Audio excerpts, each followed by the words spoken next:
Electric lithium ion battery. இது பார்த்தீங்கன்னா 48 voltage வந்து இதோட வேல்யூ. அதோட ஆம்பியர் பார்த்தீங்கன்னா ஒரு 30 ஆம்ப் வரைக்கும் இருக்கும். 30 ஆம்ப் வரைக்கும் இருக்கும். இதோட சார்ஜர் வந்து பார்த்தீங்கன்னா இது 54 volt output voltage, charging voltage. அதோட ஆம்ப்ஸ் பார்த்தீங்கன்னா 5 ஆம்ப்ஸ் வந்து அவுட்புட் வரும். ஸோ இதை சார்ஜ் பண்ணுறது பார்த்தீங்கன்னா ஒரு 5 to 6 ஹவர்ஸ் வரை ஆகும். சில வந்து ஒரு 7 ஹவர்ஸ் வரை ஆகும்.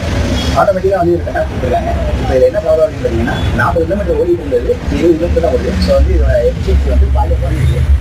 அதை வந்து இப்போ என்ன ப்ராப்ளம் அப்படிங்கிறது வோல்டேஜ் செக் பண்ணும்போது வோல்டேஜ் வந்து கரெக்டாக இருக்குது. வோல்டேஜ் வந்து 48 வோல்டேஜ் வந்து பேட்டரி வோல்டேஜ் அந்த 48 வோல்டேஜ் வந்து காட்டுது. ஆனால் ஆம்ப்ஸ் வந்து கம்மியாக இருக்குது. ஏன்னா ப்ராப்ளம் வேறு தெரியல. நம்ம ரிசால்வ் பண்ணுறதுக்கு வந்து இதை ஃபஸ்ட்டு கழட்டி நம்ம வந்து பேட்டரிஸ் வந்து எப்படி இருக்குது அப்படிங்கிறது இப்போ அவங்க வந்து எப்படி கொடுக்குறாங்கன்றது நமக்கு தெரியல. லித்தியம் அயன் பேட்டரிஸ் தான் கொடுத்துருக்கலாம். இல்லை வந்து இது லித்தியம் அயன் பேட்டரி தான். அதாவது பேட்டரி செல்ஸ் எல்லாம் வந்து கனெக்ட் பண்ணி அதை சீரிஸாக கனெக்ட் பண்ணி கொடுத்துருப்பாங்க. அது எந்த மாதிரியாக கனெக்ட் பண்ணிருக்காங்கன்னு தெரிஞ்சுன்னா அதுக்கு நம்ம ரீப்ளேஸ் பண்ணி